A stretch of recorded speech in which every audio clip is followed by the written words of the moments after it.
እኛ ጋር በብዛት ያልተለመደ ነው። በፊልሙ ዓለም ያደነቅናቸው በብቃታቸው የሸለምናቸው ምርጥ ተዋንያን በመድረክ ቲያትር መጡ። ተሻለ ወርቁ ስንት ታሪክ ያለውን ብርቅ የሚለው ስምሽን ቀይረሽ ራኪ ሪኪ እንደምትባይ ያልሰማው ያላወቅኩ እንዳይመስል። ፍሬው የሚያስቅ ቲያትር። ካሳሁን ፍስሐ ማንዴላ ይህ ቴሌቪዥን የሚስማማው ለበረሮች ብቻ ነው። በረሮች ቫልስ ይደንሱበታል።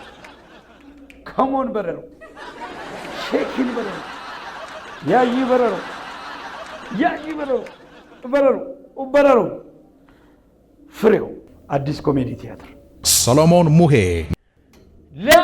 ለምን ልጅቷ ጭንቅላቷ ምንም ነገር መያዝ አይችልም። መኪና የሌለው ሰው ያቆምኩበት ጠፋኝ ይላል እንዴ? ፍሬው አዲስ ኮሜዲ ቲያትር። ህሊና ደረጀ እነዚህ ሁሉ ህፃናት የዚህ ሰፈር ልጆች ናቸው። እንደው ሰው እዚህ ሰፈር ከመውለድ ውጪ ሌላ ስራ የለውም እንዴ?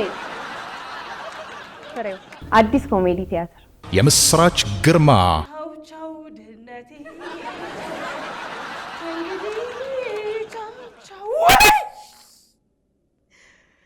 ፍሬው አዲስ ኮሜዲ ቲያትር። ናታይ ጌታቸው በአንቺ ላይ ያላቸውን እምነት ሲናገሩ ስሰማ እውነቱን ልንገርሽ፣ እንዳንቺ ሽንቴ ባያመልጠኝም ሽንት መሽኛዬን ግን ወቀሱ።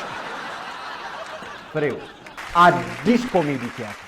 ከስክሪኑ አፈትልከው ከቴሌቪዥኑ መስኮት ዘለው ፍሬው የተባለ አዲስ ቲያትር ይዘው መድረክ ላይ በአካል ከች። ፍሬው በሳቅ ጧጠምቧ የሚያደርግ ኮሜዲ። ፍሬው ደራሲና አዘጋጅ ተሻለ ወርቁ። መጋቢት 26 በደማቅ ሁናቴ በሕፃናት አርት ኮምፕሌክስ ይመረቃል። ቲያትር አፍቃሪያን ከፍሬው እንድትቋደሱ ተጋብዛችኋል። ፍሬው አይ ፍሬው